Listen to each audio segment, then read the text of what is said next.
what time it is?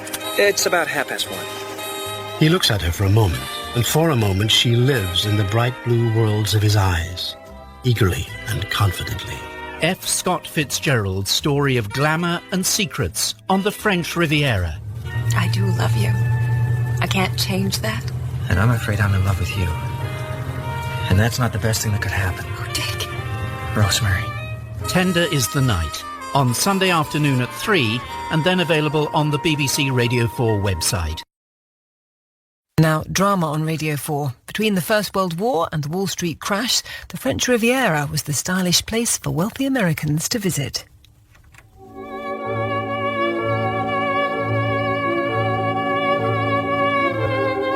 Tender is the Night, a romance, by F. Scott Fitzgerald, dramatized by Robin Brooks.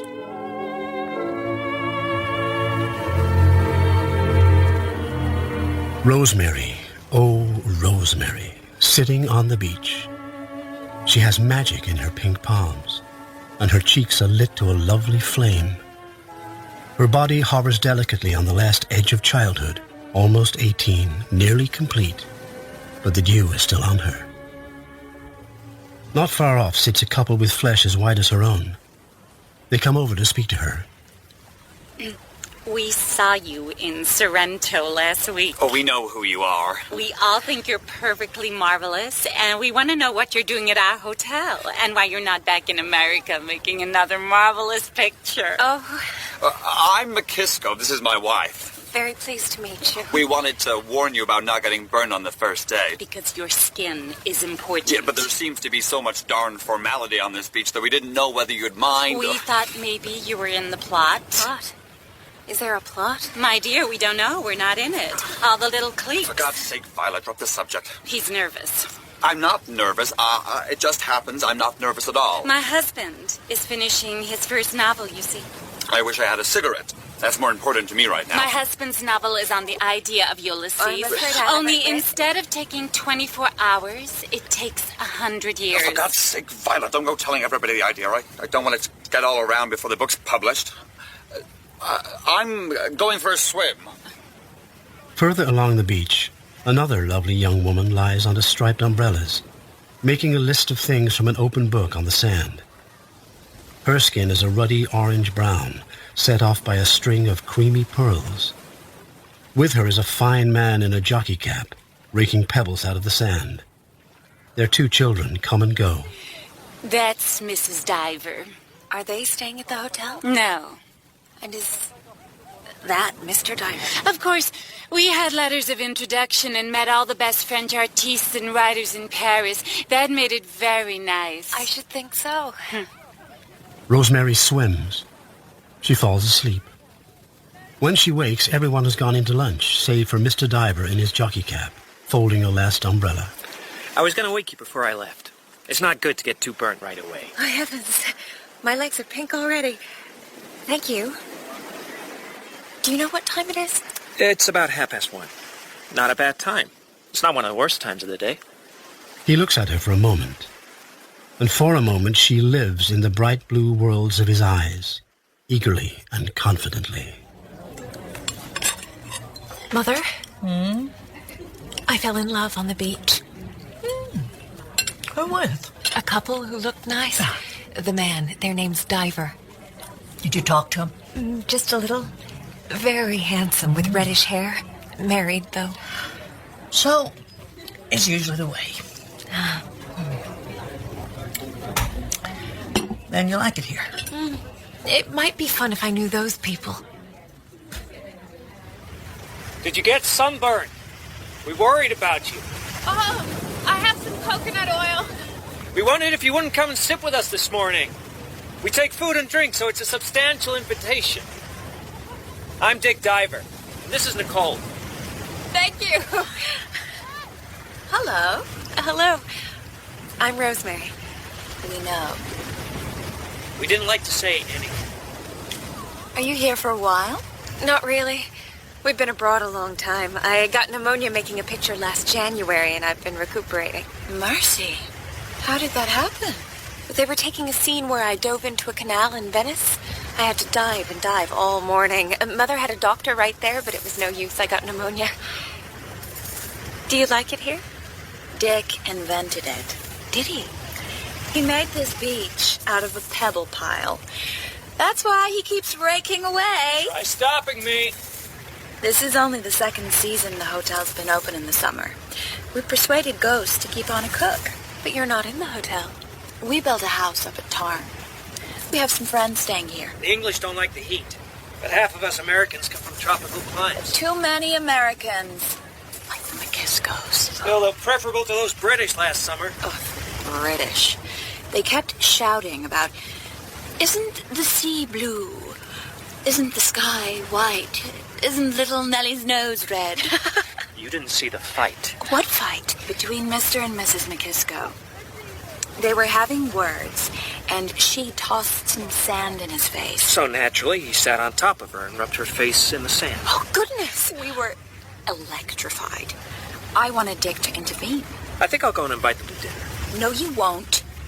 I'm not going to have my nose rubbed in the sand. Children, put on your bathing suits. Children! Would you like a glass of sherry? That would be lovely. You know, you're the only girl I've seen for a long time who does actually look like something blooming. Thank you. Silently, she admires him. His complexion is reddish and weather-burnt. His eyes are of a bright, hard blue. His nose is somewhat pointed, and there is never any doubt at whom he is looking or talking. She feels the layer of hardness in him, of self-control, and of self-discipline, her own virtues. Oh, I choose you. And Nicole, away down the beach, lifts her head and sees the choice. And the little sighing movement Rosemary makes at the fact that he is already possessed. They have 2 darling children. And they have 2 friends. Abe North, he's a composer, very successful, but he hasn't written anything for a while. And Tommy Barban, he's half French, he's a soldier. I'm curious to meet them. Mrs. Divers invited us to dinner on Friday. I love him, Mother. I'm desperately in love with him. I never knew I could feel that way about anybody. And he's married, and I like her too. Oh, it's just hopeless. I love him so. If you're in love, it ought to make you happy.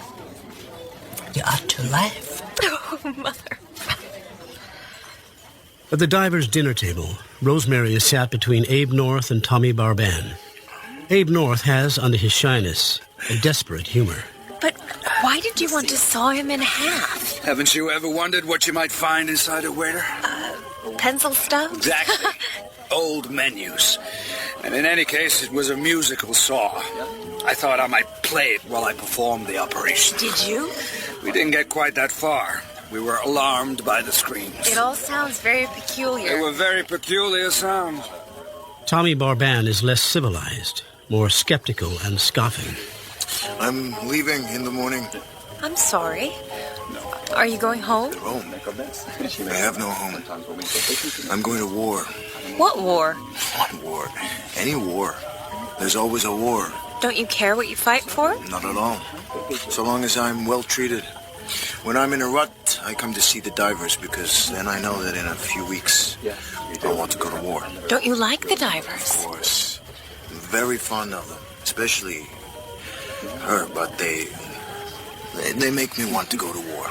They make me want to stay with them forever. The table seems to have risen a little towards the sky, giving the people around it a sense of being alone with each other in a dark universe, nourished by its only food, warmed by its only lights. Dick and Nicole begin suddenly to glow and expand. They seem to speak to everyone at the table, assuring them of their friendliness, their affection. Rosemary believes in Dick so much by now that she accepts the rightness of even the presence of Mr. and Mrs. McKisko. Are you a friend of Van Buren Denby? No. I thought you were a friend of his. Do you want to go to the bathroom? Not just now. I want to go to the bathroom. When they move inside, Rosemary gets a moment alone with Dick. I was talking to your mother about a plan I have. Oh? Since things are over down here. Over? Oh, tomorrow, Tommy Barban leaves. Monday, Abe North is going home. Nicole and I are going up to Paris to see him off for America. I wonder if you'd like to go with us. What did my mother say? She seemed to think it would be fine. She didn't want to go herself. I'd love to come. That's nice of you. I've wanted to know all of you, especially you. I fell in love with you the first time I saw you. I think you're the most wonderful person I ever met, except my mother. Shall we go back to the house? The trouble begins on the way back to the hotel in the car which Rosemary is sharing with Tommy Barban and the McKiskos. Violet McKisko tries to tell something she has found out about Dick and Nicole Diver, and Tommy Barban calls her on it. And upstairs, I came upon a scene in the bathroom. Miss McKisko, please don't talk further about Mrs. Diver. I wasn't talking to you. I think it's better to leave them out. Are they so sacred? Talk about something else. Oh, well, you're pretty high-handed. McKisko, shut your wife up. What? You're a bully. You're bigger than me, but I'm not afraid of you. What they ought to have here is the code duello. I have it. Oh! I challenge you. I have pistols in my luggage. Nominate your seconds. When Rosemary finds Abe on the hotel terrace, dawn is breaking. Abe North has agreed to be McKisko's second. They've given Mrs. McKisko a bromide.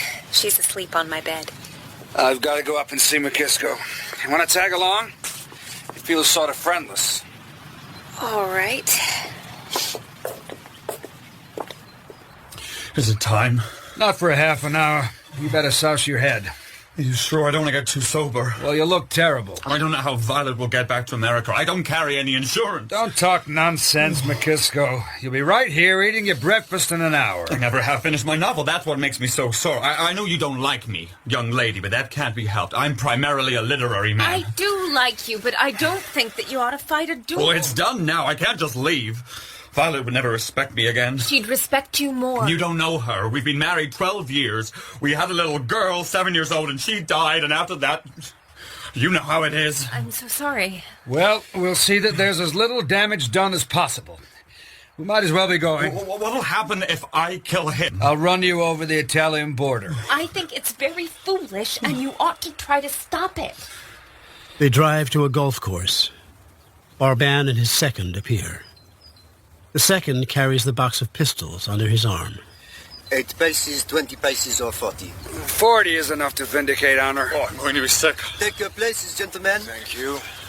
All right. Someone should stop this. If I raise my handkerchief and if you wish to count. All right.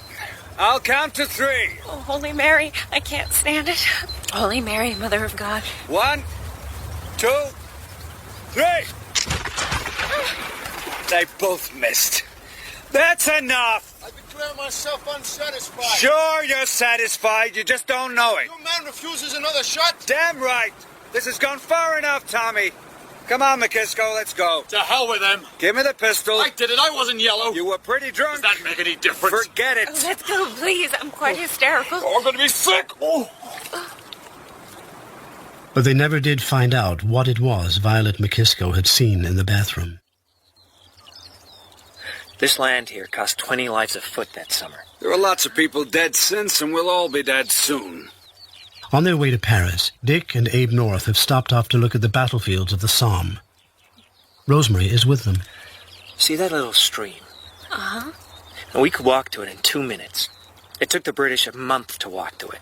A whole empire walking very slowly, dying in front and pushing forward behind. No Europeans will ever do that again in this generation. Why, but in Morocco now... Yeah, that's different, Abe. This Western Front business couldn't be done again.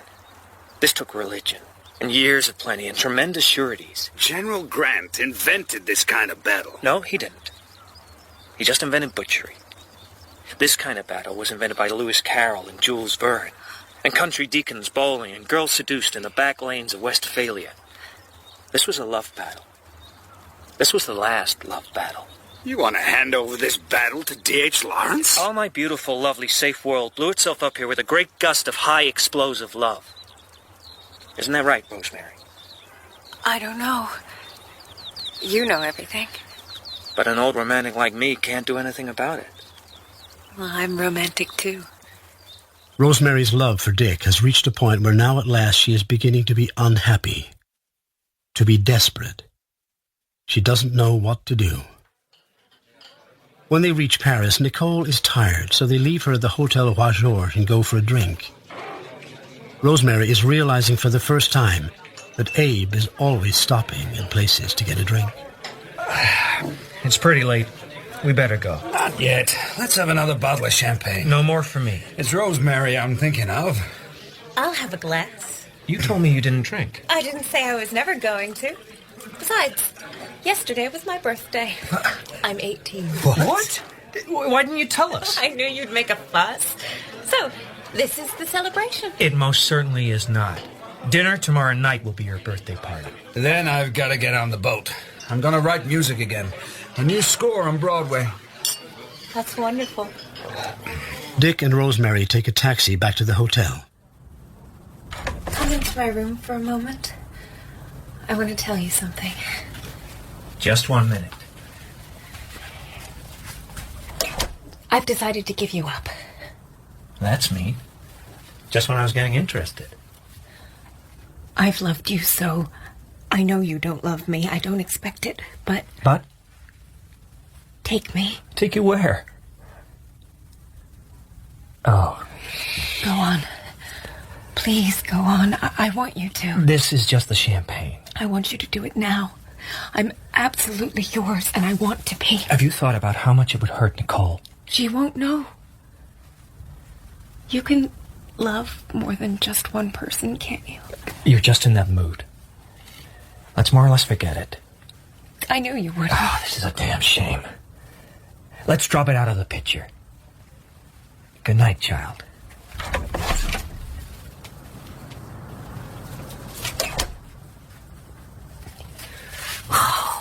I give up.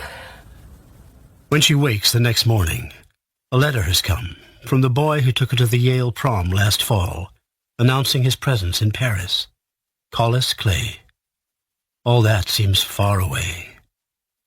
But she has arranged a showing of her latest picture at the film company's Paris office, and Collis Clay comes along. So in the projection room, she sits between Collis Clay and Dick. They love your picture back home. Dear Rosemary. And there she is, the schoolgirl of a year ago, so young and innocent. Daddy's girl. I'm simply astounded. You're going to be one of the best. I know one boy at New Haven who's seen it 12 times. And when I brought Rosemary up to New Haven, he was so shy he wouldn't meet her. Can you beat that? This little girl knocks them cold. Abe and Nicole have had to go and do the things that Abe has left undone before his departure. So Rosemary and Collis and Dick are sharing a taxi. I'll drop you where you're going. I'm staying at the Lutetia. We'll drop you. Oh, it'll be easier for me. No trouble at all. I think it'll be better if we drop you. But... Oh. All right. Thank you. I don't know what came over me last night. Champagne? I've never done anything like that before. You simply said you love me. I do love you. I can't change that. And I'm afraid I'm in love with you. And that's not the best thing that could happen. Oh, Dick. Rosemary.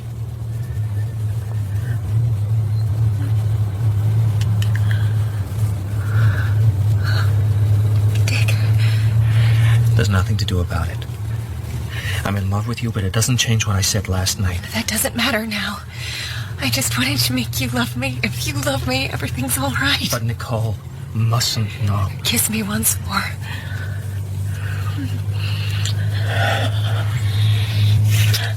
Nicole mustn't suffer. It's more complicated than I can tell you. Like that crazy duel. Oh, how did you know about that duel? I thought it was a secret. Do you think Abe can keep a secret? Nicole looks strong, but she isn't. And this makes rather a mess. We'll say all that later, but kiss me now. Love me now. I'll love you, and I'll never let Nicole see.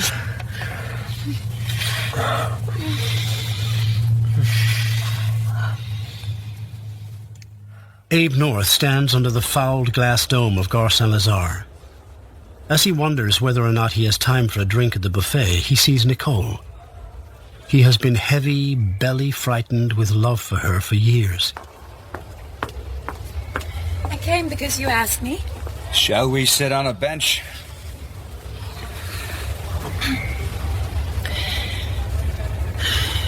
I haven't had fun seeing you this time. Oh? I'm tired of you both, but it doesn't show because you're even more tired of me. You know what I mean. Seems rather foolish to be unpleasant, Abe. Anyway, you don't mean that. I can't see why you've given up about everything. I suppose I got bored, and then it was such a long way to go back in order to get anywhere. No excuse for it. Tired of women's worlds. Then why don't you make a world of your own? Tired of friends. There's Maria Wallace. I should speak to her. Abe's fingers are trembling so violently that he has difficulty lighting a cigarette.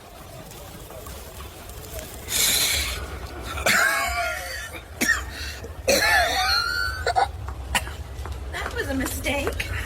After begging me to go and see her, she gave me a good snubbing. Let people come to you. Oh, here's Rosemary. I thought I was going to be late. Where's Dick? Here he is. Good morning.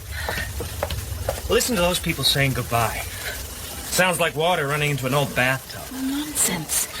See you in New York. Goodbye. Bye. Come home soon. Look, Dick, there's Maria Wallace with her young man. What is she doing? Where? There. Go to the buffet. Now. Wait there. Well? She shot her young man. The police have taken her. Is he? They had an awful time finding out who he was because she shot him through his identification card. Oh, dear. Of course. That's why she talked so strange to me. She was getting ready to open fire. I found out where they're taking her, so I'll go there. But her sister lives in Paris. The best thing to do is call her. At least I could see they don't do anything outrageous to her. No, you wait. I'll telephone. When Nicole takes things into her hands, there's nothing to be done. You like to help everybody, don't you? I only pretend to. Mother likes to help everybody. For the first time, the mention of her mother annoys Dick. He wants to remove the whole affair from the nursery footing on which Rosemary persistently establishes it. But he realizes that this impulse is a loss of control. I spoke with Laura. She said she knew something was going to happen this morning. Maria ought to be with Diaghilev. She has a nice sense of decor. Will we ever see a train pulling out without hearing a few shots? The women laugh, but they are deeply horrified. The shots have entered into their lives. Echoes of violence follow them out onto the pavement and into the cafe. I have an engagement at the studio. I have to meet some officials or something. Isn't Collis joining us? I telephoned him not to, but he may have missed the message. If he comes, tell him I couldn't wait. Tell him to call me tomorrow. You'd better leave the message with a waiter. We're not staying long. I'll let it go then. Goodbye, you darlings.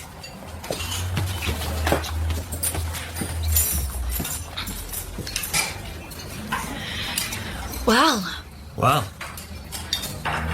she's not a child. We shouldn't baby her. I didn't say anything. No, you don't say anything. And now here's the young man. You deal with him. I'm going back. All right.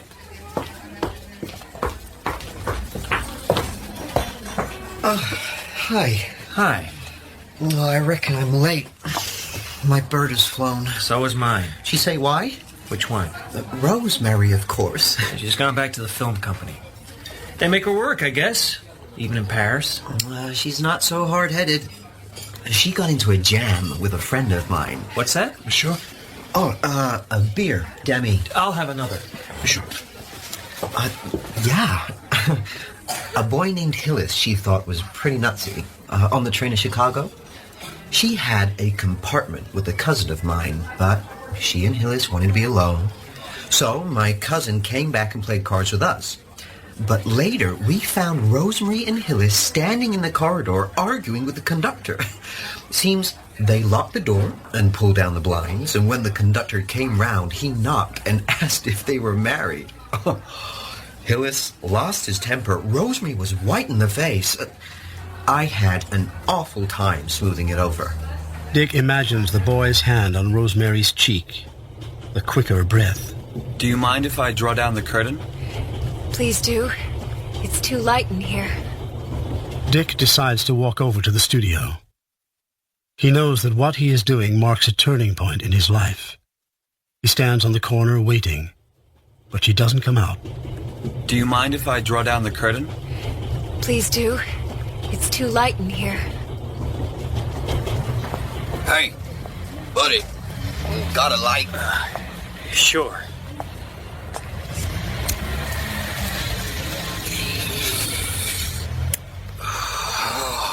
How do you like Paris, buddy? Where are you from? Buffalo. I'm from San Anton, but I've been over here since the war. Staying in Paris a while, buddy, or just passing through? Passing through? What hotel you staying at?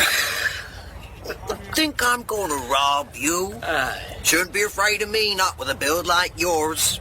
There's a lot of bums laying for American tourists, but you needn't be afraid of me. I'm in business. In what line? Selling newspapers. I make plenty money. Thousands of tourists. Know what they spend? 10 million a summer. 10 million. Excuse me. I gotta make a call. Hello? This is Dick. Dick, I had to call you. I'm glad you did. I'm out in Passy. I came to meet you at the studio. Oh, I thought maybe we'd ride round the Bois. I only stayed there a minute. I'm so sorry. Rosemary, Yes? I'm in an extraordinary condition about you. When a child disturbs a middle-aged gent, things get difficult. Oh, you're not middle-aged. You're the youngest person in the world. Do you mind if I draw down the curtain? Please do. It's too light in here. Rosemary, Yes? are you alone? Who do you think I'd be with? That's the state I'm in. I'd like to be with you now. I wish you were here with me now. It's impossible. Next morning, Dick is already up and on his way to the bank when Nicole is woken by a police sergeant at the door of their hotel bedroom.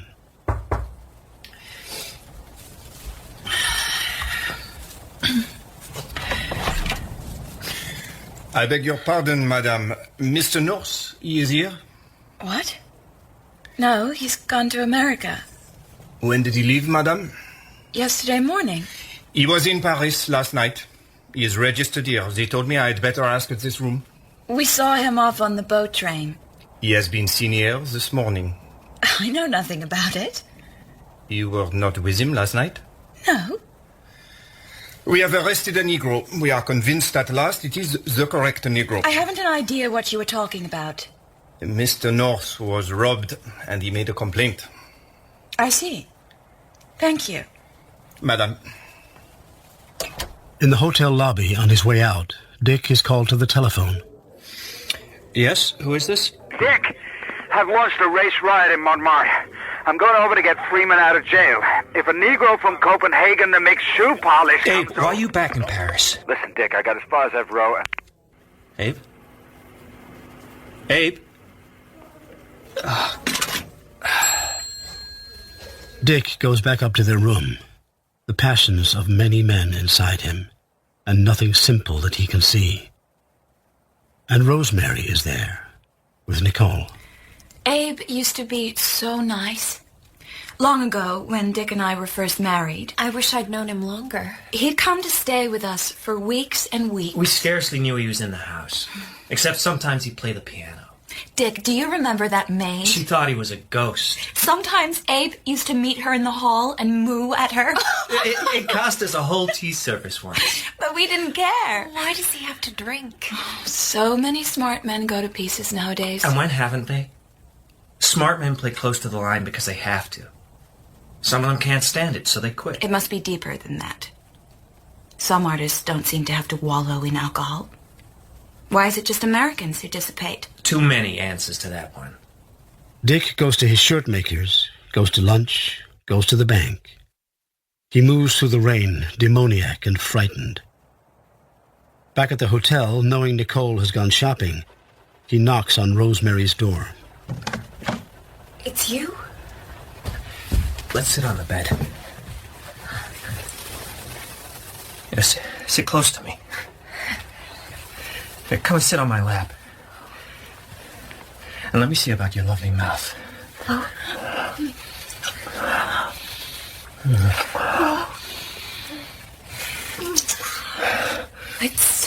It stopped raining. Do you see the sun on the slate? We're such actors, you and I. I must straighten my hair.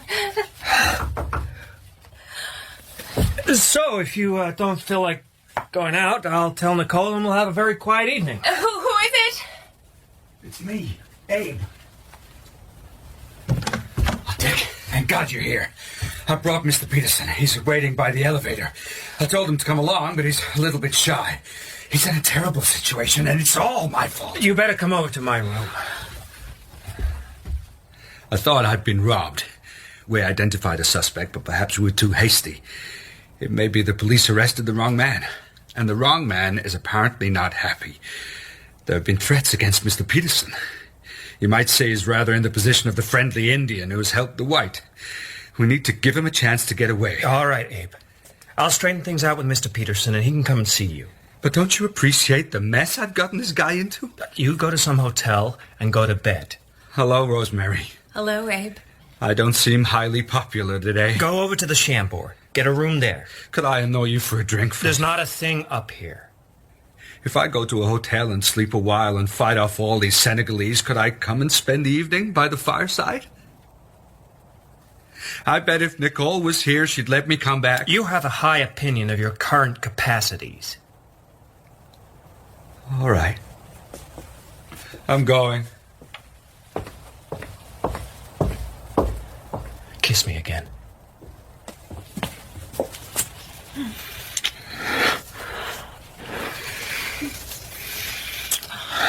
I'd better go back to my room.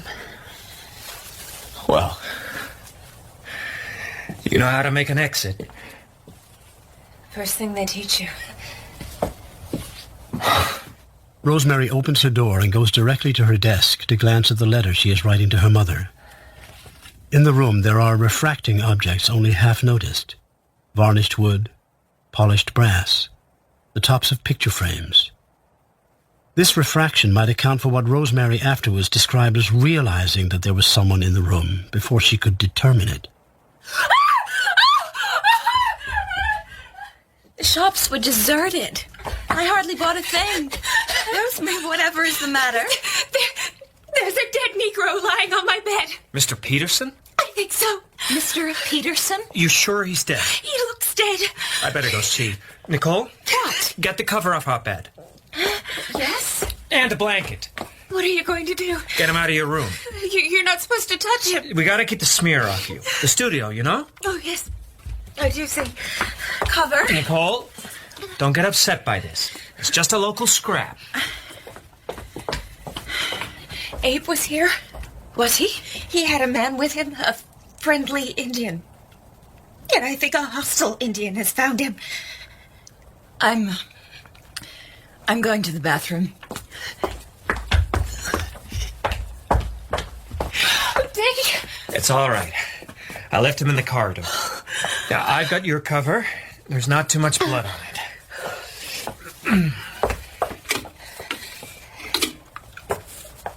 Hello. It's Dick Divers, Suite 22? Yeah, I'm very well, thank you, George. Listen, something very important. I've just found a dead Negro in the hall. I knew you wouldn't want guests to blunder on the body, so I bundled him up and pulled him along into an empty room. But not at all. But I'm relying on you to square the gendarmes. Not at all. That's right. And I must ask you to keep my name out of it. Thank you, George. I'll keep a lookout. See you in a minute. Monsieur Diver, you can be sure your name will be protected. I am only too grateful to you for your pains. That's all right. I've got to give him your bed cover. He can deal with it. I'll do it later. Where's Nicole? She went to the bathroom. Oh, what is it? Has she hurt herself? Nicole? Oh, it's you. Come to intrude. With your spread with the red blood on it. I'll wear it for you. Control yourself. We had a party on the Zurich Say, and I wanted to come dressed in a spread, but they wouldn't let me. Control yourself. So Nicole? I sat in the bathroom, and they brought me a domino, and I wore that. Well, what else could I do? Control yourself. Get up. I never expected you to love me. It was too late. Only don't come in the bathroom dragging spreads with red blood and asking me to fix them. Rosemary stands in the suite, trembling. Now she knows what Violet McKisco saw in the bathroom at the villa in Tarm.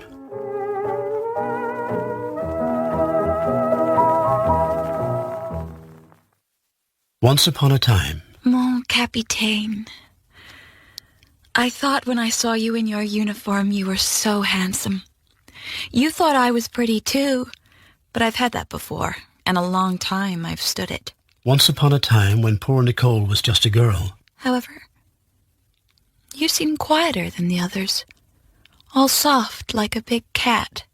Once upon a time, Dr. Richard Diver was a promising young man studying psychiatry. They said you were a doctor, but so long as you are a cat, it is different. Excuse this. I'm not myself today. Once upon a time, Dr. Richard Diver is a Rhodes Scholar from Connecticut studying psychiatry. In 1916, he goes to Zurich. Then America enters the war and he joins up. He comes back to Zurich in the spring of 1919. He goes out to see his friend Franz at the clinic, and Franz meets him at the tram stop. Dick, you haven't changed. France. So, tell me of your experiences in the war. I didn't see any of the war. My work was executive, not practical. That doesn't matter. We have some shell shocks who merely heard an air raid from a distance. We have a few who merely read the newspapers. Nonsense. I beg pardon. We're a rich person's clinic. We don't use the word nonsense. Now, tell me about your plans. I've only got one. To be a good psychologist. Maybe a great one. That's very good. Very American. Dick. Uh-huh. Did you come down here to see me or that American girl? Nicole? No, you, of course. Naturally, I read her letters at first. When the change began, delicacy prevented me from reading any more. Captain Diver, I know introspection is not good for a highly nervous state like mine, but I would like you to know where I stand. Let me explain about young Nicole. Please. I only saw her one time. When I came out to say goodbye to you, just before I went over to France. It was the first time I put on my uniform, and I felt very bogus in it. When I left you, I went down to get my bicycle. Wonderful night. The moon over that mountain. The Kreutzegg. I caught up with a nurse and a young girl. I didn't think the girl was a patient. I asked the nurse about the tram times. We walked along. The girl was about the prettiest thing I ever saw. She still is. We talked. And I didn't think anything about it. Till the letters began to come. Here I am in what appears to be a semi-insane asylum, all because nobody saw fit to tell me the truth about anything. Dr. Gregory has given me a snapshot of you. Not as handsome as you are in your uniform, but younger looking. It was the best thing that could have happened to her. A transference of the most fortuitous kind. That's why I came down to meet you. I want to talk to you before you see her. I sent her into Zurich to do some errands. I'm intensely proud of this case, handled with your accidental assistance.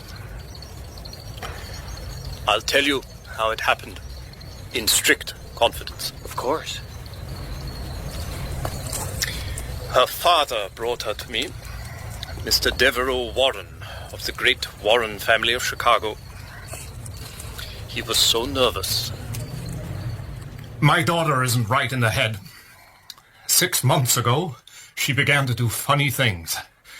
She got crazier and crazier. I thought he was lying about something. I didn't know what. But when I began to ask questions, he broke down. It just happened. I don't know how.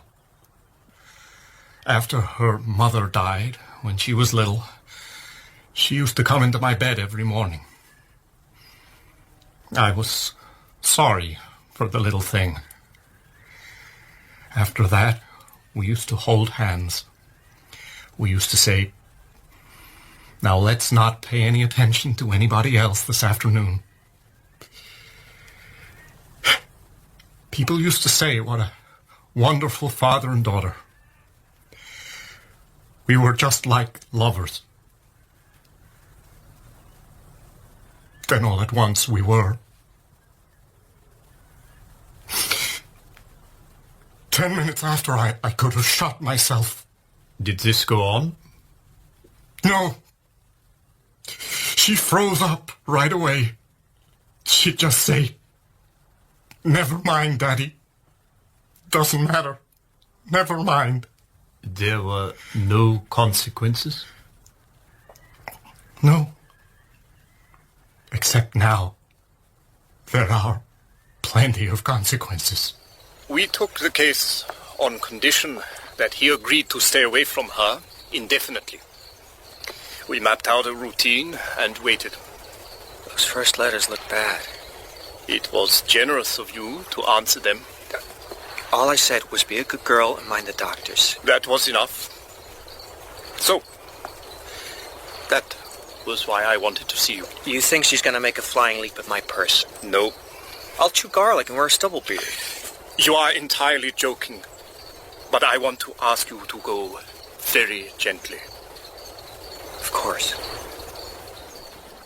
How do you do, Captain? Miss Warren?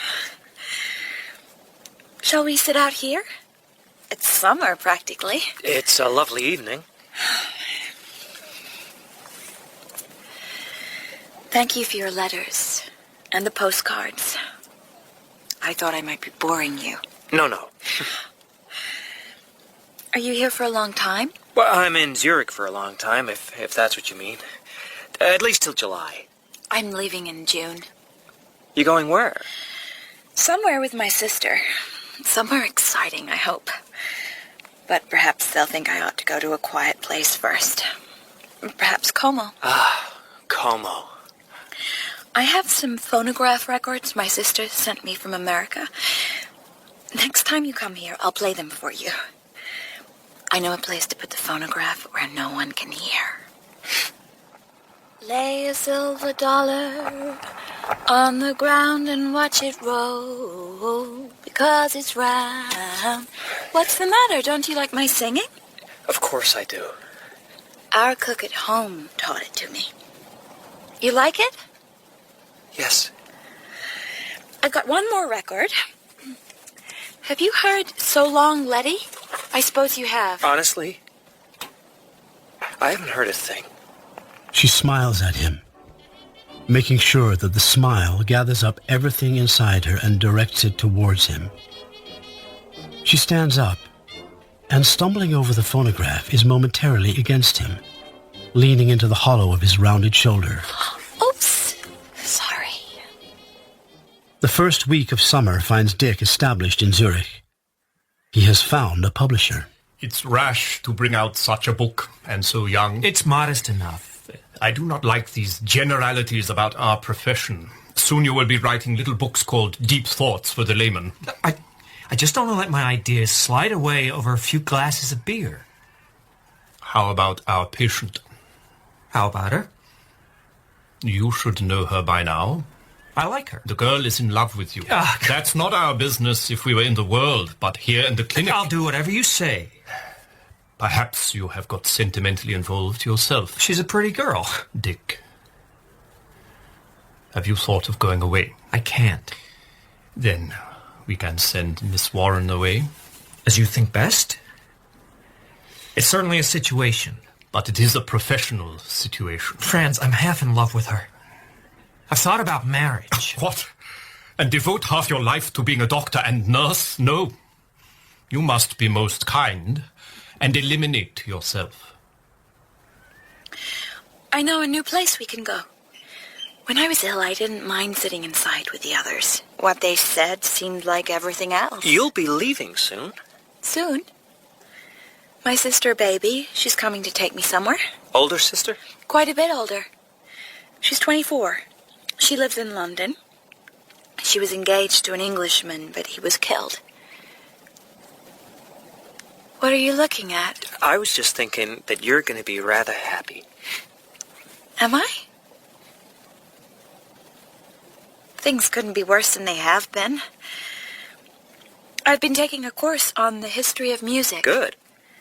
That was what kept me going. Music and drawing. I'd like to draw you just the way you are now. I envy you. At present, I don't seem to be interested in anything except my work. I think that's fine for a man. You're all well. Go back to America and fall in love and be happy. I couldn't fall in love. Sure you can. Sooner or later. You can have a perfectly normal life with a house full of beautiful descendants. I know I wouldn't be fit to marry for a long time. You'll be all right. Yeah, Dr. Gregory is so proud of you. I hate Dr. Gregory. I have to go back to the clinic now. How did it go off? We didn't get to it. At least I didn't think we did. I'm inclined to think she understood. All right. It was the best thing that could have happened. She doesn't seem over-agitated, only a little in the clouds. All right, then. Come and see us soon. Not too soon. Uh-huh. Only once after he stops coming to the clinic does he see her in person. As he walks past the Palace Hotel in Zurich, a magnificent rose curves into the half-moon entrance. Nicole sees him, and momentarily her lips part in an expression of fright. Dick lifts his hat and tries to write the matter out of his mind. He takes a bicycling holiday to Montreux. At the funicular, he checks in his bicycle and slings his knapsack into the lower compartment of the car. The skies of Vaud, Valais, Swiss Savoy, and Geneva spread around in cyclorama. Upon the lake float swans like boats and boats like swans, both lost in the nothingness of the heartless beauty. I can't sit in fusty old first class. You can't see anything. Excuse me. You know they'll arrest us at the next stop. Woohoo, that guard. Miss Warren? Dr. Diver. This is the Conti de Marmora. Tea, no, please. Howdy. Baby's back in first. She's very dignified. That your bicycle up front? I'm gonna coast down. With me on the handlebars? But I will carry you down in my arms. I will roller skate you.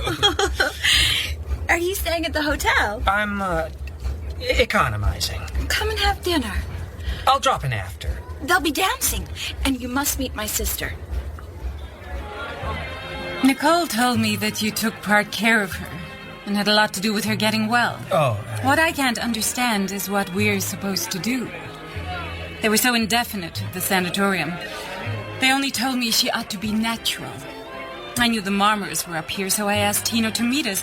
And the very first thing, Nicole has him crawling over the sides of the funicular as if they were both insane. It's a good sign. They were showing off for each other. Oh, but how can I tell? She had her hair cut off in Zurich because of a picture in Vanity Fair. That's all right. You needn't be afraid. She's happy. We've never had anything like this in the family before. Nicole had some shock, and in my opinion it was about a boy, but we don't really know. Father says he would have shot him if he could have found out. Uh-huh. They say she'll have to be looked after for a few years. I have a plan. What's that? I don't know whether you know Chicago, but Father controls certain chairs and fellowships and so forth at the university. And I thought if we took Nicole home and threw her in with the university crowd, she's quite artistic, you know, what could be better than if she fell in love with some good doctor? You'll buy her a doctor. I beg your pardon. I said you'll find her a doctor.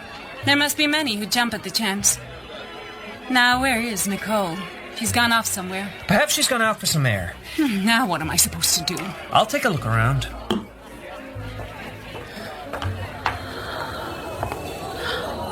Oh, it's you. Your sister wondered. Sometimes I get a little, it gets a little too much. I understand. This has been an awfully exciting day. But tonight I wanted to get away. I don't want to do anything antisocial. You're a nice person. Just keep using your own judgment about yourself. You like me? Of course. Would you... If I hadn't been sick, would you... I mean, would I have been the sort of girl you might have... Oh, Flush, you know what I mean. You're teasing yourself, my dear. Lots of men fall in love with their nurses. Bull. That's a very vulgar... You don't think I've got any common sense? Before I was sick, I didn't have any, but I have now. And if I don't know you're the most attractive man I ever met, you must think I'm still crazy. It's my hard luck, all right, but don't pretend I don't know. I know everything about you and me. You're a fetching kid, but I couldn't fall in love. You won't give me a chance. Give me a chance now. Give me a chance.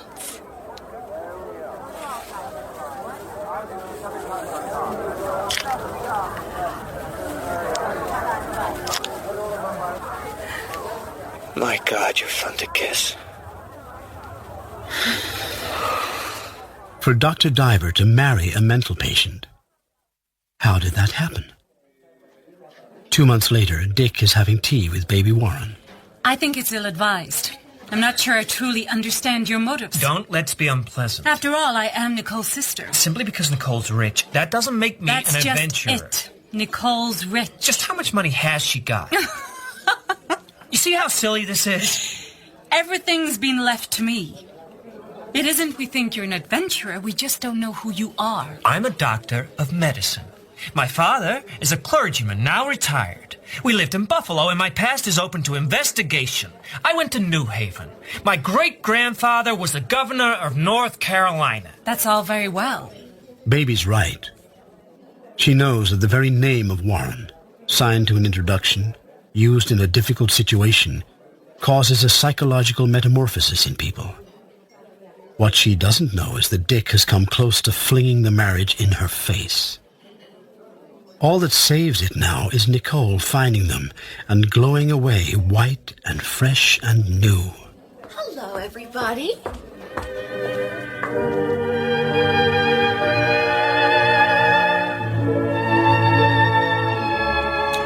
How do you do, Mr. Attorney? We're going to live very quietly in Zurich for 2 years, and Dick has enough to take care of us. Now, where do I sign? Isn't it funny and lovely being together, Dick? No place to go except close. Shall we just love and love? Oh, but I love them most. Oh, we've had to take the bigger apartment now. There are going to be 3 of us. Life is fun with Dick. This ship is nice. The people in deck chairs look at us, and I let my hair blow and shine. I was gone again. That's why he took me traveling. But after my second child, my little girl, was born, everything got dark again. If I could get word to my husband, who has seen fit to leave me here in the hands of incompetence. You tell me my baby is black? Oh, that's farcical. That's very cheap. When I get well, I want to be a fine person like you, Dick. We must spend my money and have a house. I'm tired of apartments. We'll live near a warm beach where we can be brown and young together. You'll help me, Dick, and I won't go to pieces again. No one comes to the Riviera in summer, so we expect to have a few guests and to work. I have a few friends. Tommy Barbin is in love with me. He and Dick have begun to disapprove of each other. All in all, everything has never gone better. I am among friends who like me. I am here on this tranquil beach with my husband and 2 children. Everything is all right, if I can only find this damn recipe for chicken Maryland. Oh, that girl. Yes. Who did you say she looks like? Rosemary who? Wow. We're getting very fashionable for July. Yes, she's lovely. But there can be too many people.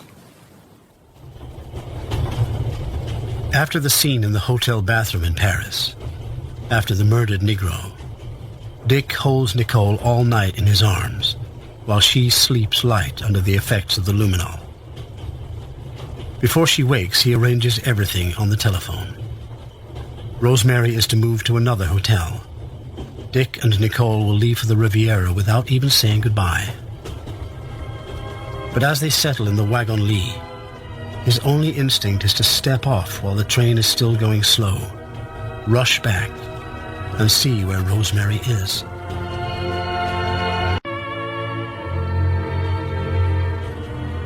One writes of scars healed, a loose parallel to the pathology of the skin. But there is no such thing in the life of the individual. There are open wounds, shrunk to the size of a pinprick, but wounds still. I don't know. It seemed too bad to leave Rosemary like that. She could take care of herself. After all, she's an actress. She has to look after herself. She's very attractive. She's an infant. She's attractive, though. She's not as intelligent as I thought. She's quite smart. Not very. And there's a persistent aroma of the nursery. She's very, very pretty.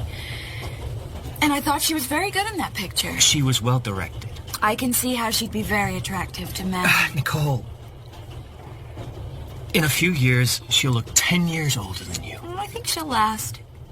It is more difficult because of Nicole's collapse in Paris. Before now, he has hardened himself, making a cleavage between Nicole sick and Nicole well. Now he finds it difficult to distinguish between his self-protective professional detachment and a new coldness in his heart. But when another month or so has passed without Nicole showing any sign of relapse, Nicole's sister invites him to the Swiss Alps for the Christmas holidays. You two look very striking together. Thank you. Phooey. Every once in a while, I forget we're in the same party and get a big shock at seeing you. Nicole's sister, Baby, is a tall, fine-looking woman, deeply engaged in being almost 30. If you're so full of pep, why don't you dance? Yes, Dick. Why don't you dance with some of these girls? What would I say to them? Say, girl, who is the prettiest thing? I don't like ickle girls. When I dance with them, I feel like I'm pushing a baby carriage. Oh, you'll be bored with us. I've got to talk business with Nicole.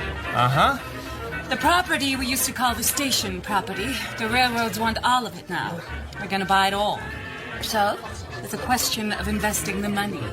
$300,000 for each of us. I've got to meet the train. Dick is meeting Franz Gregorovius, his friend and colleague. I must talk to you. I have only 24 hours to spend here. I suspected you had something on your mind. I have a plan that is so marvelous. It will be the making of us two. Baby fails to find anything in Franz of the subtler courtesies by which the privileged classes recognize one another. But she listens with a glint in her eye. There is a clinic we could have together. You and me. What a pair. It would give you a base you could write, and for the convalescents in your family. What's the financial angle? $20,000 American. But the clinic is a gold mine. Baby, When a European wants to see an American very pressingly, isn't it always something concerned with money? I think it's a suggestion you ought to consider. Think, Dick, Jung, Bleuler, Freud, they are in constant contact with mental disorder. Dick has me. I should think that'd be enough mental disorder for one man.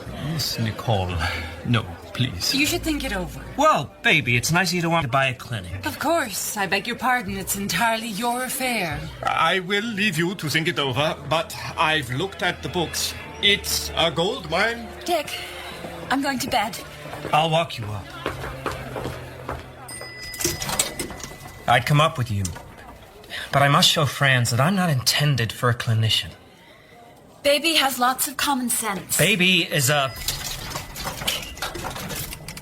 trivial, selfish woman. But 2 days later, sleighing to the station with Franz, Dick admits thinking favorably upon the matter. We're beginning to turn in a circle. There's an unavoidable series of strains, and Nicole doesn't survive them. I'm sorry. The pastoral quality down on the summer Riviera is all changing anyhow. Next year, they'll have a season. Dear me. I hope we'll be able to do it, Franz. There's nobody I'd rather try it with than you.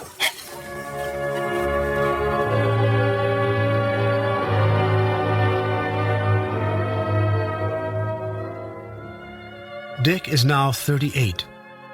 A year and a half at the clinic he runs with Franz Gregorovius has given him a more medical aura. Every psychologist passing through Zurich visits him. There are plenty of patients.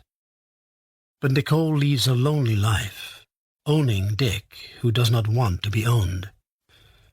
Many times he has tried unsuccessfully to let go his hold on her. But always when he turns away from her into himself, he leaves her holding nothing in her hands and staring at it, calling it many names, but knowing it is only the hope that he will come back soon. Read this. What is it? You read it. It's a letter from Mrs. Sachs. Yes? You discharged her a month ago? Yes, I know. She says you seduced her daughter. What? He remembers he kissed the girl once. She tried to take it further, but he wasn't interested. It's the letter of a maniac. I had no relations of any kind with that young woman. I didn't even like her. I've tried thinking that. Surely you don't believe it. This is absurd. This is a letter from a mental patient. I was a mental patient. This is nonsense. Nicole, are we going or not? We promised the children. On the drive to the fairground, she is quiet. But when they arrive and he parks, she looks at him without moving. Come on, then. Oh, I'll come, all right. Her lips draw apart in a sudden, awful smile, and his belly quails. I'll come. Don't worry about that. Children, wait in the car. He finds her at last on the big wheel, laughing hilariously, and finally gets her down. Why did you lose control of yourself like that? You know very well why. No, I don't. Let me loose. Don't you think I saw that girl look at you? That little dark girl. Don't you think I saw? Wait a minute. I want a brandy.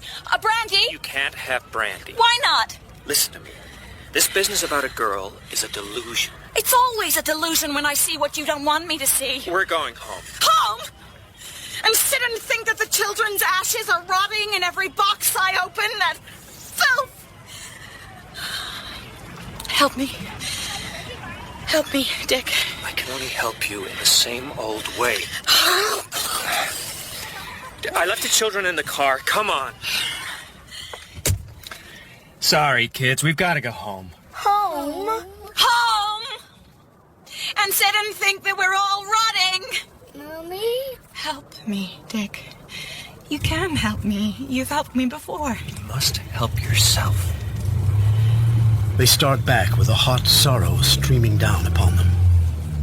The car waited with their mutual apprehension and anguish. He turns up the hill to the clinic. But as he steps on the accelerator for the short, straight run parallel to the hillside, the car swerves violently left, Do you want to live? right, Do you want to live? tips up on two wheels, and with Nicole's mad hand wrenching the steering wheel down, shoots off the road, tears through low underbrush, and settles against a tree.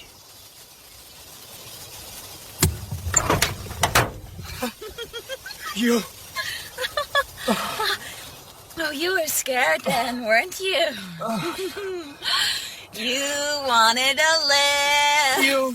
Mommy? The strained faces of the children, looking from parent to parent, make him want to grind her grinning mask into jelly. Friends, I want to go away. Why not? If you and Nicole... I don't want to go with Nicole. I want to go away alone. This last thing knocked me sideways. You wish a real leave of abstinence? The word is absence. If I go to Berlin to the psychiatric conference, could you manage to keep the peace? For 3 months, she's been all right. And she likes a nurse. Take a holiday, too. I could go down to Italy after. Why not? In Berlin, in a cafe where the air is full of politics and the slap of cards, Dick happens upon Tommy Barban. Dick, how are you? How's Nicole? This is Prince Chilichev. How do you do? Uh-huh. You don't look so jaunty as you used to. You don't look so well dressed yourself. You are regarding our clothes. We just came out of Russia. You've been touring? That's it. Touring. We escaped. I was in hiding. Tommy helped me get out. Did you have much trouble? We left 3 Red Guards dead at the border. Tommy left 2, I left 1.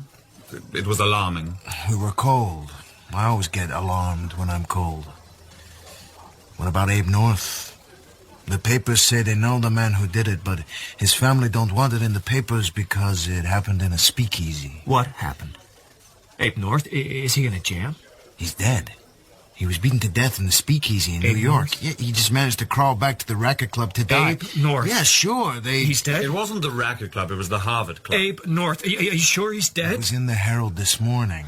I have to go. Stay to dinner. The prince has an old girl in Berlin. She is dead. But we're having dinner with the daughters. I have to leave. Walking in the hotel garden, his lungs burst for a moment with regret for Abe's death and his own youth of 10 years ago. He thinks of Nicole. He remembers how once she came to him when the grass was damp, her thin slippers drenched with dew, and stood upon his shoes, nestling close, and held up her face. Think how you love me. I don't ask you to love me always like this, but I ask you to remember. Somewhere inside me, there'll always be the person I am tonight. He is signing the register at the Hotel Quirinale in Rome when, as if a drink were acting on him, he sees the person he has come to see. He conceals his fatigue as best he can. Rosemary? Dick! You would turn up here. Of all the people in the world. We're making the grander that was Rome. At least we think we are. We may quit any day now. We start early. Come and see me at 2. That afternoon, on the way to her room, he stops off in the bar for a gin and tonic. Hi, Dr. Diver. Don't you remember me? Of course. Collis Clay. Of course. Do you know Rosemary's here? I ran into her. I was in Florence and I heard she was here, so I came down last week. You'd never know Mama's little girl. Now she's a woman of the world, if you know what I mean. Yes. Oh, she got some of these Roman boys tied up in bags. And how? What are you doing in Florence? Studying architecture. I go back Sunday. Say, can I buy you a drink? Thanks, but I've got to go. Oh. Dick gets out of the elevator and follows a corridor toward a distant voice outside a lighted door. Want coffee, youngster? Rosemary is in black pajamas. You're still beautiful. A little more beautiful than ever. You didn't look well. You all right now? Uh-huh. Mother always asks me if I've seen you over here, As if she thought we were living next door. Mother always liked you. I'm glad she still thinks of me. I've seen you here and there. In pictures. I was just a little girl when I met you. I want to hear everything about you. How's Nicole? And the children? They're fine. They often... Oh. Yes? Oh, it's just my leading man. Nico, I have a caller. And no, not very well. No, I've got to go to the costumiers for a fitting. No, not now. Ciao. Ciao. That's done. Do you realize I've spent the last hour getting ready for you? Don't go. Go and lie down on the bed if you like. Yes? Uh-huh. No, I don't know when we'll be done tomorrow. Ciao. Ciao. Yes, I told you. Ciao.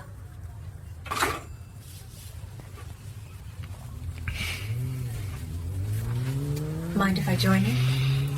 It's your bed.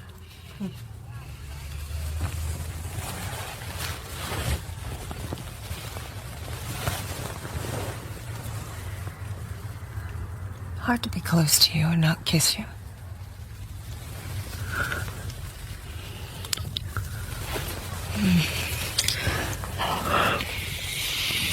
Oh, you have the longest eyelashes. At the junior prom. Among those present are Miss Rosemary Hoyt, the eyelash fancier. Oh, kiss me again.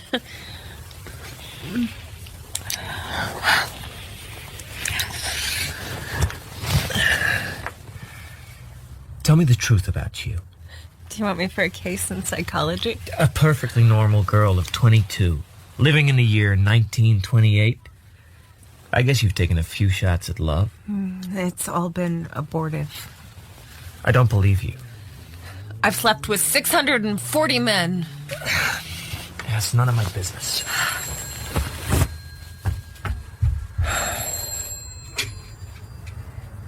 Yes? They have dinner at a splendid restaurant in a high-terraced villa, and Dick drinks enough so that the feeling of dissatisfaction leaves him. Afterwards, they drive back to the hotel, all flushed and happy. She wants to be taken, and she is. And what began as a childish infatuation on a beach is accomplished at last. The next night, Rosemary has to go to a birthday party for a member of the company. Dick goes to dine at the Excelsior. But when he gets there, he runs straight into Baby Warren. Dick! Is Nicole with you? I left her at the clinic. You better tell me all about her. Do you think Dr. Daimler took the right course with her from the start? There's not much variety in treatment anymore. Oh, don't you think a change might be good for her? You were keen for the clinic. Well, that was when you were leading that hermit's life on the Riviera. I didn't mean go back to that life. I meant, for instance, London. The English are the best balanced race in the world. They are not. There's so much money now. Plenty for everything. It ought to be used to get Nicole well. It might be nice for you to take a house in London for the spring. I can't see myself in London. Well, why not? I should think you could work there as well as anywhere else. Perhaps I was the wrong person for Nicole. Oh, you think she'd be happier with someone else? It could be arranged.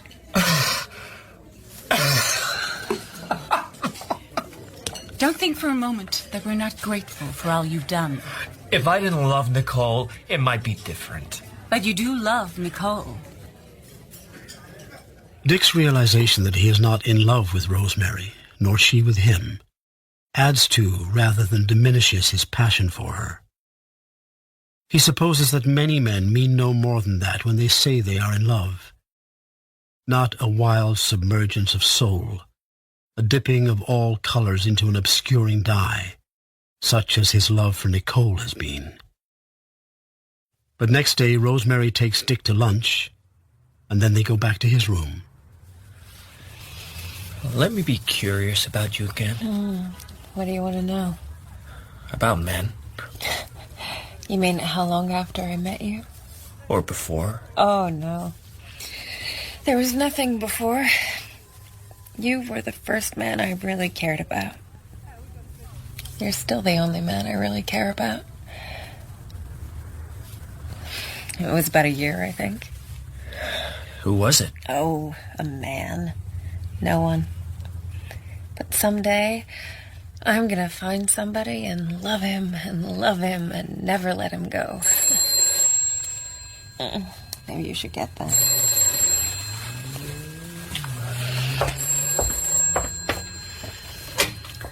Yes? Oh, hello, Nico. Hold the line, please. Do you want to talk to him? No. Well, you better run along and play. Don't be silly. Then I think that while I'm here, you ought to count him out. Sorry, Nico, not at home. It's difficult. Uh-huh. Dick, I do love you, but what have you got for me? What has Nico got for anybody? That's different. He's only a baby. I'm yours first.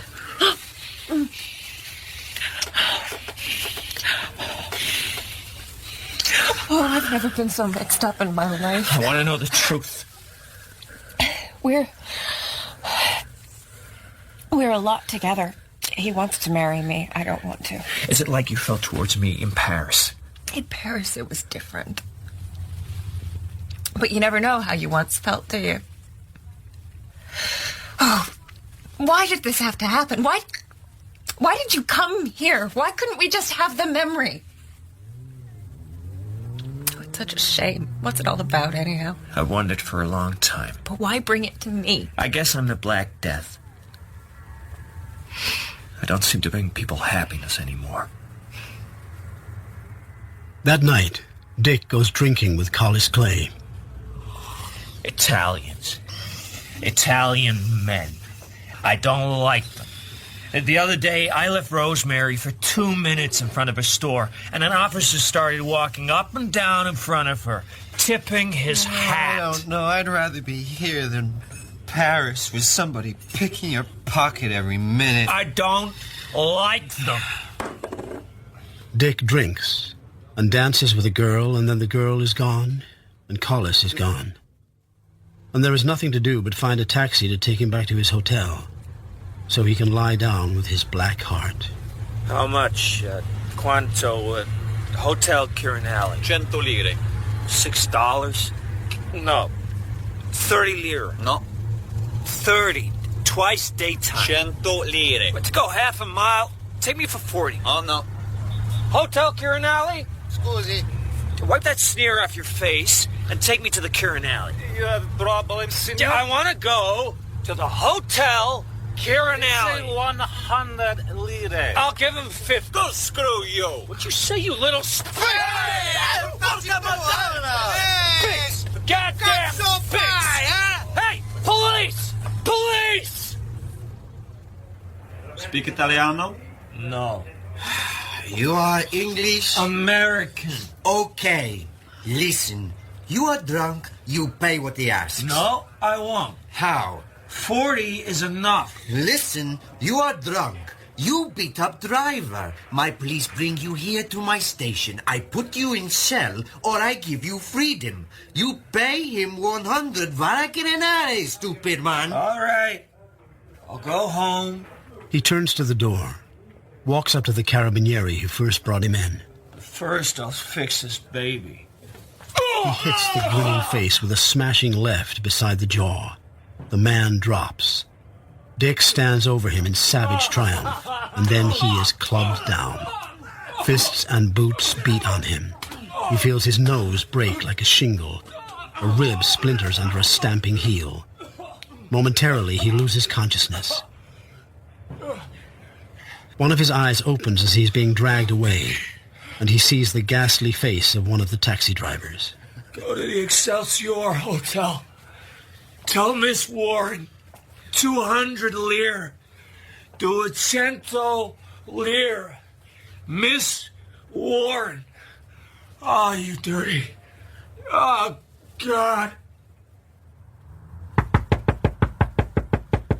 What is it? Miss Warren, your friend named Deaver, he's in trouble. He had trouble with the police, and they have him in the jail. He sent up a taxi to tell. The driver says he promised him 200 lire. Yes? The driver says Mr. Deaver in the bad trouble. He had a fight with the police. He's terribly bad hurt. I'll be right down. Are there any English? Any American? Oh, my God! You dirty wops! Dick! Dick, is that you in there? Baby? They put out my eye! Dirty goddamn! What have you done to him? Non capisco inglese. Do something! Get a doctor! Non capisco. Oh, you... Dick! I'm going to the embassy. I'll be back.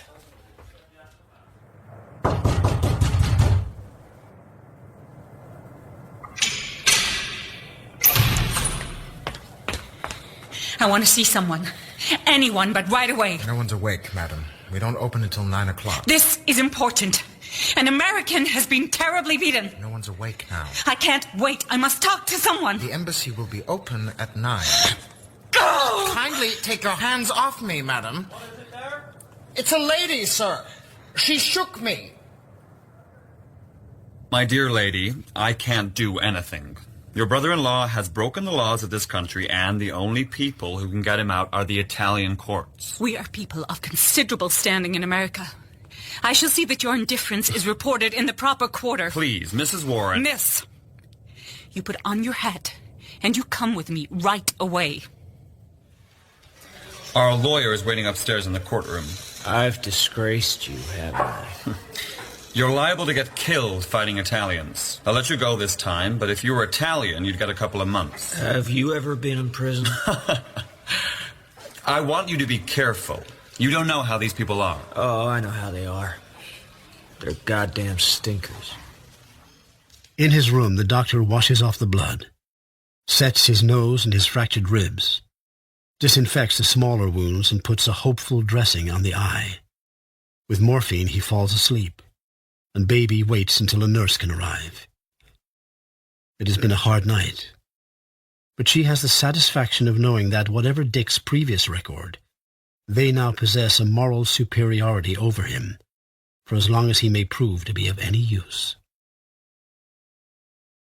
Dick can trust Baby to hold her tongue, since he has painted the disastrous effect of the truth upon Nicole. All this, however, is a low hurdle compared to the lingering effect of the episode upon him. Do you want to take a little trip? Not now. I don't mean a vacation. There's a case in Lausanne. I've been on the telephone with a Chilean all morning. A father's problem with his son. What is it? Homosexuality. He can't get the son up here. He wants someone to go down there. Is there any money in it? Quite a lot. In Lausanne, Señor Pardo y Ciudad Real, a noble Spaniard with all the appurtenances of wealth and power, rages up and down his hotel suite. But I am at the end of my invention. My son is corrupt. He was corrupt at Harrow. He was corrupt at King's College, Cambridge. He's incorrigibly corrupt. There is continual scandal. I have tried everything. I'm sorry that I can't help him. He's very charming. I've told him to try and control his sensuality and the drinking that provokes it. But he has to have insight into the matter himself. Now, if you'll forgive me, I've got to go see him. I understand. I hear he is dying. Who's dying? Your wife's father. Perhaps my what? Your wife's father. You mean... He's here. In Lausanne. Mr. Warren. I thought you knew. Dr. Dango is taking care of him. He is only 50, but the liver has stopped restoring itself. Doesn't respond. Well, the man can take nothing except the liquids. I give him 3 days, or at most a week. This morning I felt I had to tell him. He wants to see his daughter with greatest fervor. That is your wife? Yes. It seems there was some quarrel. I know all about that. Why don't you talk to him before you make up your mind? All right. The suite in which Devereux Warren is gradually sinking is darkened. His emaciated fingers stir a rosary on the white sheet. You get a lot of understanding at the end of life. Only now do I realize what it was all about. Yes? I've been a bad man, Dr. Diver. You must know how little right I have to see Nicole again.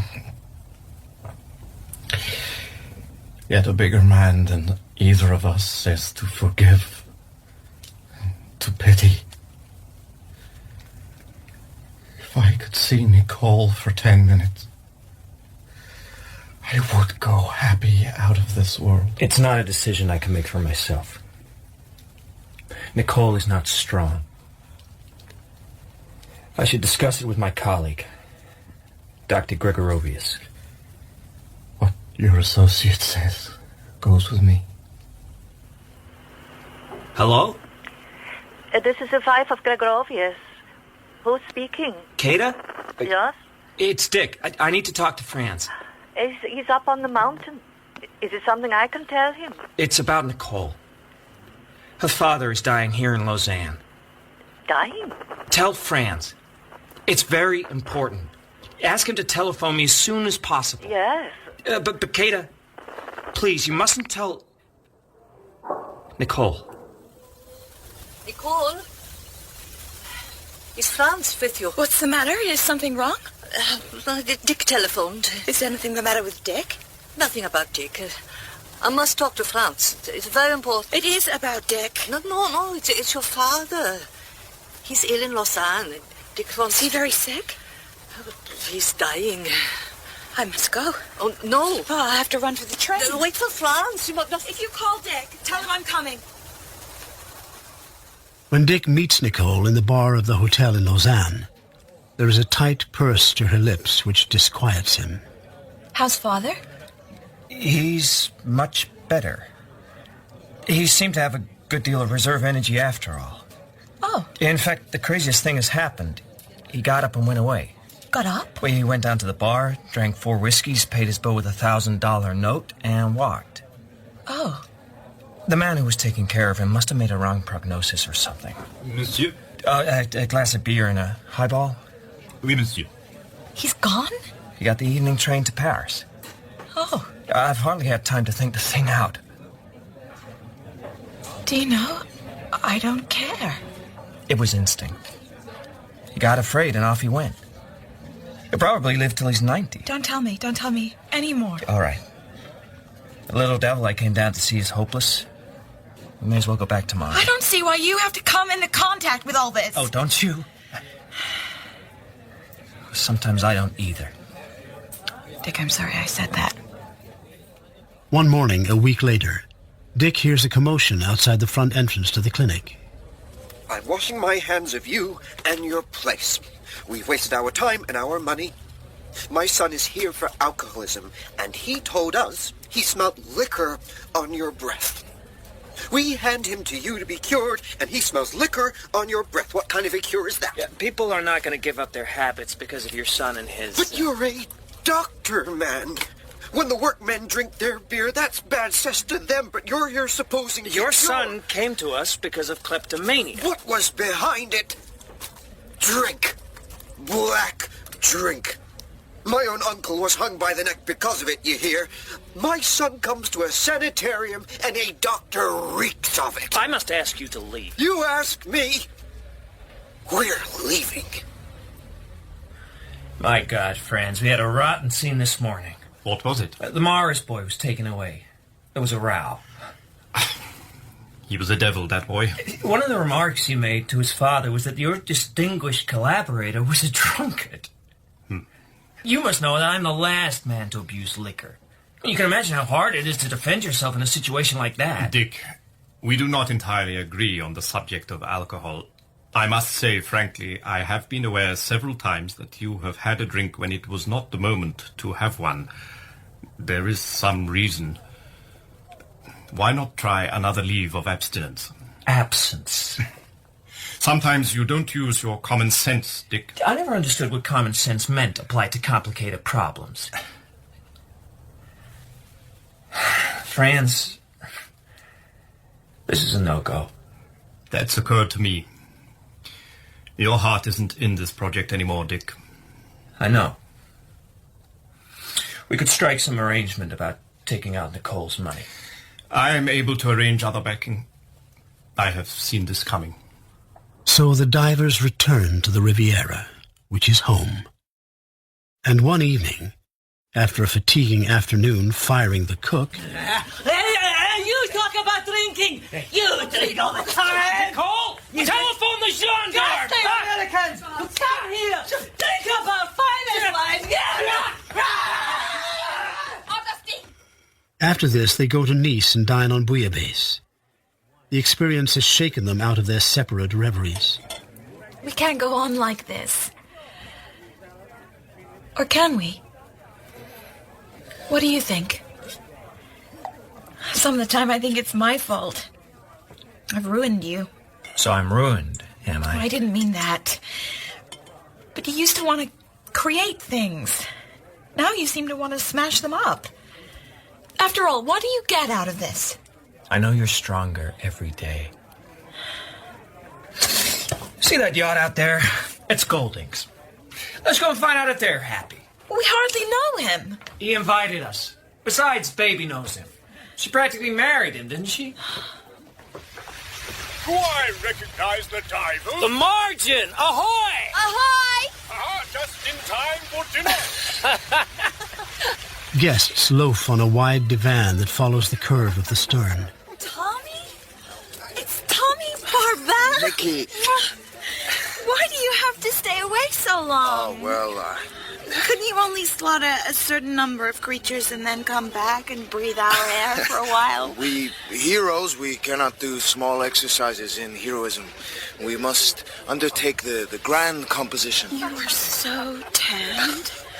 You look just like all the adventurers in the movies. Is it all like the movies? The movies aren't so bad. This Ronald Coleman, have you seen his pictures about the Cour d'Afrique du Nord? They're not bad at all. Very well. Whenever I go to the movies, I'll know you're going through just that sort of thing. Who's that woman glaring at me? And the one who was sitting beside me. That's Lady Caroline Sibley Beers. She is the wickedest woman in all of London. She's talking to Dick. You mean she's listening to him?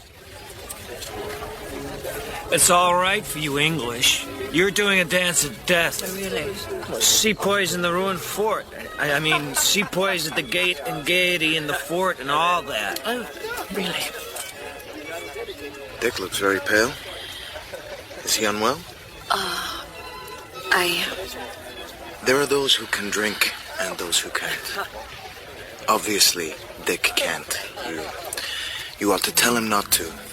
I tell Dick what he should do or shouldn't do. I don't like innuendo. These deafening English whispers. You disparage my countrymen. You disparage my friends. You were observed associating with a questionable crowd in Lausanne. Is that a deafening whisper? Or does it simply deafen you? It's still not loud enough. So I am a notorious... That's preposterous. Oh, you asked for it. Cheerio. Nicole is furious with Dick for having become fuddled and for having come off humiliated. She talks and laughs and doesn't take any heed of him until after half an hour she goes looking for him and finds him in the bow of the yacht, standing by the flagstaff. It's a nice night. I was worried. Oh, you were worried. Don't talk that way. It would give me so much pleasure to think of a little something I could do for you. I believe that's true. And sometimes I believe that the littler it was, the more pleasure it would give you. Don't talk like that. His eyes focus upon her gradually as upon a chessman to be moved. In the same slow manner, he catches her wrist and draws her near. You ruined me, did you? So we're both ruined. Dick, let go. So we're both ruined. Let go. The water looks warm. Dick. So what? Nicole? Oh. You found him. Dick, she was afraid maybe you'd jumped overboard because of that English bitch. It'll be a good setting to jump overboard. Wouldn't it? Let's borrow life preservers and jump. I think we should do something spectacular. All our lives have been too restrained. Nicole? Hmm? Needless to say, I feel badly about last night. But how about no postmortems? I'm agreed. Tommy drove us home? Or did I dream it? You know he did. Seems probable. As I hear him coughing in his room. Feel all right? Cafe au lait? Better have a gargle with something. You have one? No. Probably Nicole has. Don't disturb her. She's up. How is she? Did you expect her to be dead because I was tight? Nicole is now made of oak. Of lignum vitae. Nicole, going downstairs, hearing this, knows that Tommy loves her, that he has come to dislike Dick, and that Dick has realized it before he has. She goes out into the garden and sits on the sea wall. In the fine spring morning, the inhibitions of the male world disappear, and she reasons as gaily as a flower, while the wind blows her hair. Other women have lovers. Why not me? Telegram. Who's it from? Here. Dears, we'll be at Ghost Hotel tomorrow. I'm counting on seeing you. Rosemary. I'll be glad to see her. I miss Mother so, but she's meeting me in Paris on Monday. 5 years ago you came here. What a funny little thing you were. How you remember things. Always the nice things. You could always make me feel, kind of happy, you and Nicole. I feel as if you're still on the beach there under one of those umbrellas. The nicest people I'd ever known. Rosemary! Oh, Rosemary! Just a minute, you two. Coming! Some of Rosemary's friends have a speedboat. She invites them to go aquaplaning. Do you want to go? I think it'd be amusing. You want to do your trick. The summer before, Dick lifted a 200-pound man from the board on his shoulders. But Nicole had not even pretended to be impressed. Now she wonders if he is going to make a spectacle of himself. The divers are older than the others in the boat. First, the young man rides the board, then backflips into the water. Nicole, do you want to turn? No, thanks. Now, Doctor, you want to try your lifting trick? Okay. When the men are on the board, Dick kneels, puts the back of his neck into the other man's crotch, and begins to rise. But they can see he is having difficulties. Oh! The young man is awkward with his weight and grabs clumsily at Dick's head as he rises. Oh dear. Oh, wonderful. They almost had it. He looks terribly annoyed. I think he'll try again. Oh. The second time, Dick is more careful. He rises, testing the balance. But before he can straighten up, his knees buckle. Oh. Now he's getting angry. Do you mind if we do that again? Sure, go ahead. You look awfully pale. Don't you think you've had enough? One more! Back on the board, Dick rests for a moment, then gets beneath the man and tries to move. He can't rise. He lifts an inch, 2 inches. Oh. Then he goes down. I knew he shouldn't have tried it. They are all attentive to Dick as they disembark at the dock, but Nicole is annoyed. Everything he does annoys her now. I'll be all right when I've had a drink. I couldn't have lifted a paper doll that last time. Nicole, I'm so glad to see you and know you're all right. I was worried that maybe you wouldn't be. Did you hear I'd gone into a period of deterioration? Oh, no, I just heard you'd changed. And I'm glad to see it isn't true. It is true. The change came a long way back. But at first, it didn't show. I wanted to ask you both what you thought of my latest pictures. If you saw them. It'll take a few minutes to tell you. Dick, I'm going to take the car home. I'll send Michelle for you and the children.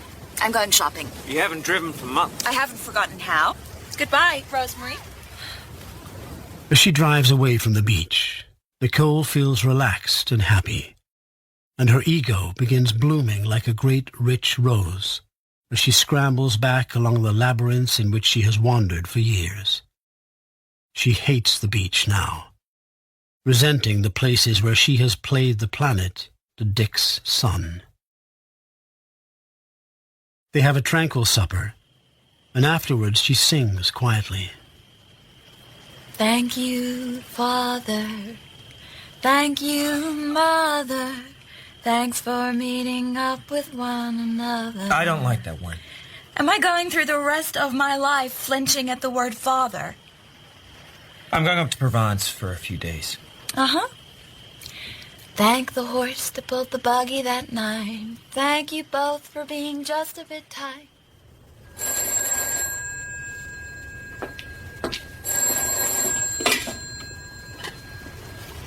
Hello? Nicole, it's Tommy. I got your letter. I'm driving over. Oh. Don't move. I'm gonna look at you a great deal from now on. Do you like what you see? I like whatever I see about you. Some things I didn't know. Why do you have crook's eyes? Crooks. Suppose my grandfather was a crook, so I'm a crook by heritage. Where's Dick? Rosemary Hoyt turned up, and either they're together or she upset him so much that he wants to go away and dream about her. Why didn't they all leave you in your natural state? In any society, there are certain... I suppose... You've got too much money. That's the crux of the matter. Dick can't beat that. Tommy, what do you think I ought to do?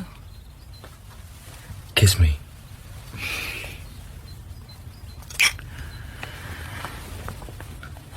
I've never been so happy as I am this minute.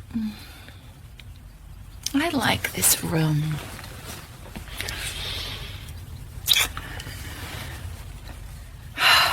There's the governess and the children. I've got to roll in before daylight. As you like. At 4 o'clock the next afternoon, the taxi stops at the gate of the villa and Dick steps out. Where's the car? I left it in awe. I didn't feel like driving anymore. I thought from your note you'd be several days. I ran into a mistral and some rain. Did you have fun? Just as much fun as anybody running away from things. I drove Rosemary as far as Avignon and put her on the train there. I didn't tell you in the note because I thought you'd imagine a lot of things. Oh, that was considerate of you. I wanted to find out if she had anything to offer. The only way was to see her alone. Did she have anything to offer? Rosemary didn't grow up. It's probably better that way. What have you been doing? I went dancing last night with Tommy Barbin. We went to the Don't casino. tell me about it. Doesn't matter what you do, only I don't want to know anything definitely. There isn't anything to know. All right. How are the children? If it's for me, I'm not home.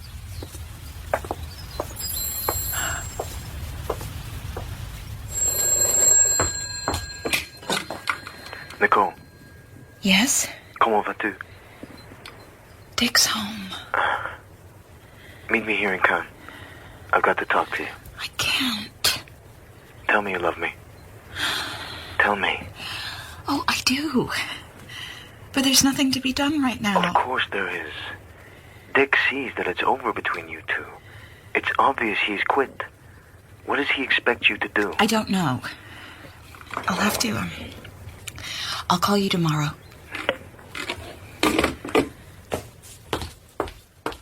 She goes out into the garden. She sees Dick sitting by the sea wall. He is thinking. She sees him clench his fists and lean forward, and into his face comes an expression of torment and despair. For almost the first time in her life, she is sorry for him.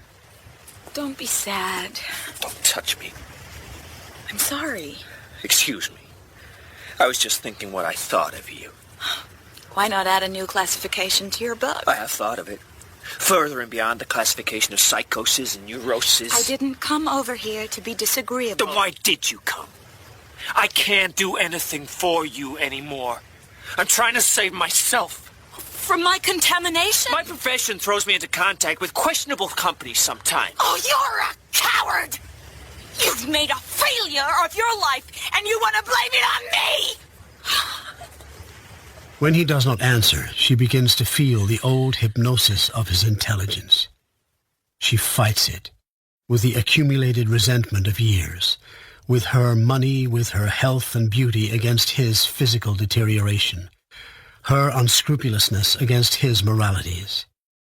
For this inner battle she uses even her weaknesses, fighting bravely with the old cans and bottles, empty receptacles of her expiated sins, outrages, mistakes.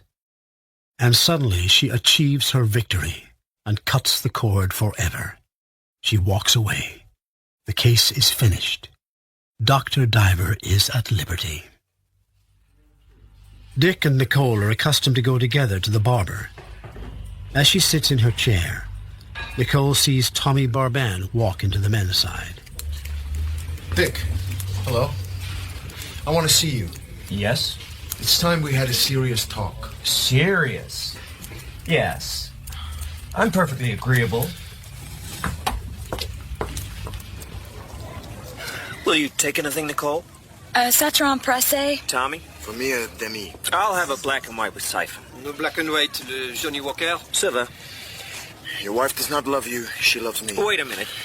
Donnez-moi du Génie siphon. Bien, monsieur. All right, go on, Tommy. It's very plain to me that your marriage to Nicole has run its course. She's through. I've gotten very fond of Tommy. You don't care for me anymore. Things were never the same after Rosemary. You don't understand, Nicole. You treat her always like a patient because she was once sick. She was sick. Nicole will have more with me than with you. What do you mean, have more? More happiness. You're new to each other. But Nicole and I have had much happiness together, Tommy. L'amour de famille. If you and Nicole marry, won't that be l'amour de famille? If Nicole wants a divorce, you'll make no obstacles. Dick, isn't it true? You're not happy with me anymore. Without me, you could get to your work again. You could work better if you didn't worry about me. Nicole and I love each other. That's all there is to it. Well then, since it's all settled, suppose we go back to the barbershop. There are several points. Nicole and I will talk things over. We understand each other. The day before Dr. Diver leaves the Riviera, he spends with his children. They have been told that they are going to come and see him in America. Next morning, he decides to leave his bags at the station in Cannes and take one more look at Gosses Beach. So when Nicole comes down to the sea with her sister mid-morning, she sees him sitting on a rock. Oh, he's still there. I saw him. You think he might have the delicacy to go? This is his place. In a way, he discovered it. Old Goss always says he owes everything to Dick. We should have let him confine himself to his bicycle excursions. When people are taken out of their depths, they lose their heads, no matter how charming a bluff they put up. Dick was a good husband to me for 6 years. All that time, I never suffered a minute's pain because of him. And he always did his best never to let anything hurt me. That's what he was educated for. Is he going? His train leaves at noon. No. He's talking to some woman on the terrace. Look, she's bought him a drink. Dick has found an old friend, a woman who was once close to Abe all those years before. It seems fantastic to Dick that this woman is giving him advice. Your friends still like you, Dick, but you say awful things to people when you've been drinking. Even when Abe drank hardest, he never offended people the way you do. You're all so dull. But we're all there is. If you don't like nice people, try the ones who aren't nice. See how you like that.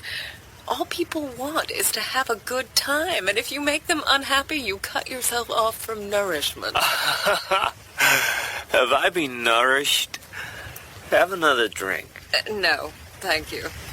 Self-indulgence is back of it. After Abe, you can imagine how I feel about it, since I watched the progress of a good man towards alcoholism. You once liked me, didn't you? Liked you. I loved you. Everybody loved you. You could have had anybody you wanted for the asking. There's always been something between you and me. Has there, Dick?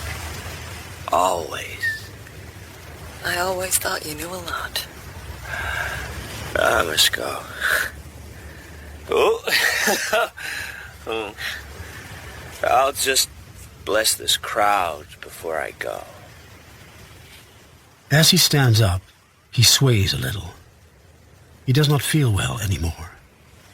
His blood races slow. He raises his right hand and blesses the beach from the high terrace. Faces turn upwards. Oh, what's he doing now? The papal cross. I'm going to him. No, you're not. You stay right here. Nicole kept in touch with Dick after her new marriage. There were letters about business and the children. I loved Dick, and I'll never forget him. Of course not. Why should you? Dick opened an office in Buffalo, but without success. Nicole did not find what the trouble was, but she heard a few months later that he was practicing in a little town named Batavia, and later that he was in Lockport. She heard that he became entangled with a girl who worked in a grocery store and was involved in a lawsuit about some medical question, so he left. After that, he didn't ask for the children to visit and didn't answer her letters. His last note was postmarked from Hornell, a very small town. In any case, he is almost certainly in that section of the country, in one town or another.